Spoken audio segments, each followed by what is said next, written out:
কি পড়বো? Divider circuit. কি পড়বো?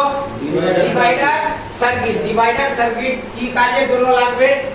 সেটা হচ্ছে আমাদের ডিভাইডার সার্কিট কাজে লাগবে যেগুলো এররের প্রবলেম আছে, এরর সলিউশন, চার্জিং এররের সলিউশন আছে, বা ভোল্টেজ ডিভাইড করে কি করে দিব আমরা, সিপিইউ কেও দিতে হয়, এক্সট্রা ভাবে ভোল্টেজ কিভাবে বানাতে পারবো, সেটাই হচ্ছে আমাদের আজকে কি হচ্ছে ডিভাইডার সার্কিট। ঠিক আছে, তো চলো আমাদের ডিভাইডার সার্কিটে মেইনলি ব্যাপারটা হচ্ছে একটা আমাদের যে কোনো একটা কি আসবে, ভোল্টেজ আসবে। এখান থেকে যে কোনো একটা কি আসবে, ভোল্টেজ আসবে। এখানে ধরে নাও সামথিং 12 ভোল্ট আসতে পারে,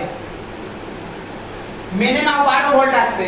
তো মোবাইলের মধ্যে আমাদের কি আছে, সার্কিটের জন্য 12 ভোল্ট নাই, ঠিক আছে কিনা? তো মেনে নাও 12 ভোল্ট আসছে, ঠিক আছে। তো এটা আমাদের একটা কি, এটা সিম্বল কি, কি এটা সিম্বল, রেজিস্টারের সিম্বল। এবার এটা হয়ে গেল রেজিস্টারের সিম্বল, আর এটা হয়ে গেল কিসের সিম্বল, রেজিস্টারের সিম্বল। কিসের সিম্বল? আর এটা হচ্ছে কিসের সিম্বল, গ্রাউন্ডের সিম্বল, ঠিক আছে। তো এটা আমাদের কিসে লেগে আছে, সিরিজে। এটা কিসে লেগে আছে, সিরিজে। আর এটা কিসে আছে, প্যারালালে, ঠিক আছে না? সিরিজ প্যারালাল তোমরা অবশ্য পড়েছো, পড়েছো না? হ্যাঁ। তাহলে আমাদের যেটা সিরিজে লেগে থাকবে সেটা হয়ে যাবে কি, R1। কি হয়ে যাবে, R1। আর যেটা প্যারালালে লেগে থাকবে সেটা কি হয়ে যাবে, R2। কি হবে, R2। তো এখানে আমাদের R1 আর R2 লেগে আছে, কিন্তু আমাদের এখানে ভ্যালু দেওয়া আছে কি রেজিস্টারে? কোনো ভ্যালু দেওয়া নাই। যদি আমাদের এখান থেকে ভ্যালু আমরা আগে এড করি, তারপরে কি আমরা ডিভাইডার সার্কিটটা বানাতে পারবো। কি এর ভোল্টেজ আউট কতটা হবে, ইন কত আছে ভোল্টেজ, 12 ভোল্ট। তাহলে আউট আমাদের এখান থেকে হবে, এটা হবে কি আউট, এটা কি কি ভোল্টেজ হবে, আউট, এটা হবে আউট। তো আউট কতটা হবে সেটা ডিসাইড করবে কার উপরে, R1 আর R2 এর ভ্যালুর উপরে। কার উপরে, R1 আর R2 এর ভ্যালুর উপরে। ধরে নাও এখানে কত লেগে আছে, 30k। 30k मतलब 30 কিলো ওহমস। কত কিলো ওহমস, 30 কিলো ওহমস। আর এখানে লেগে আছে ধরে নাও 70k मतलब 70 কিলো ওহমস, ঠিক আছে। তাহলে 70 কিলো ওহমস হচ্ছে R2, আর R1 হচ্ছে 30 কিলো ওহমস। কি হচ্ছে, R1 30 কিলো ওহমস, ঠিক আছে। তাহলে আমাদের মেইনলি ব্যাপারটা হচ্ছে এটা আসছে ম্যাথে। তাহলে আমাদের ভোল্টেজের সঙ্গে R1 এর কি হবে, ভোল্টেজ কত আছে আমাদের, 12। এটা কি ভোল্টেজ আছে, ইন ভোল্টেজ। কি ভোল্টেজ আছে, ইন, মানে ভোল্টেজ ইন হচ্ছে ওর জন্য কি ভোল্টেজ আছে, এটা ইন আছে। তো চলো আমাদের এখানে কত ভোল্টেজের সঙ্গে 12 ভোল্টেজ ইনটু R2।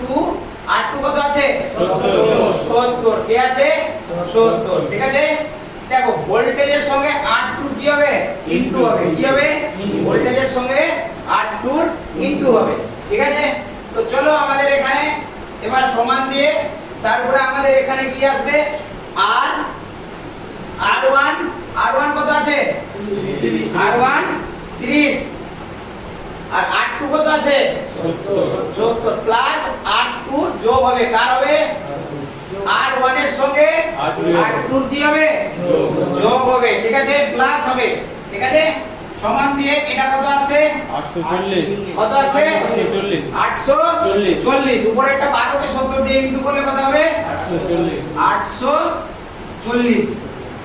আর নিচেরটা কত আছে, 70 আর 30 এ 100, কত হচ্ছে 100। তাহলে এটা এবার আমাদের কি হবে, এটা হবে ভাগ। কি হবে, ভাগ হবে, ঠিক আছে। তো ভাগ হতে গেলে আমাদের এখানে ভোল্টেজ কতটা বের হবে আমরা ক্লিয়ার বলে দিতে পারবো, ঠিক আছে না?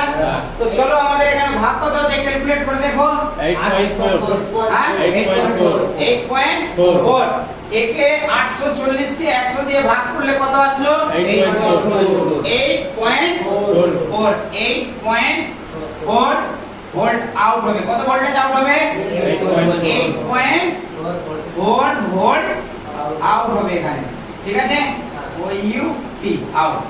তো আশা করি ডিভাইডার সার্কিট যে আছে আমরা যে কোনো বেসে যে জায়গা থেকে আমাদের পাওয়ার আসে ওই ভোল্টেজ ক্যালকুলেশনে নিয়ে যতটা আইসিতে ভোল্টেজ লাগবে ততটা আমরা কি করতে পারি ওখানে এক্সট্রা ভাবে বানিয়ে দিতে পারি। এক্সটারনাল ভোল্টেজ এখান থেকে বানাতে আমরা কি পারি এক্সট্রা ভাবে ভোল্টেজ বানাতে পারি। তাহলে কি ডিভাইডার সার্কিট কি তোমরা বুঝতে পেরেছো? ডিভাইডার সার্কিট বুঝতে পেরেছো? তোমরা আশা করি বানাতে পারবে ডিভাইডার সার্কিট, পারবে না? চলো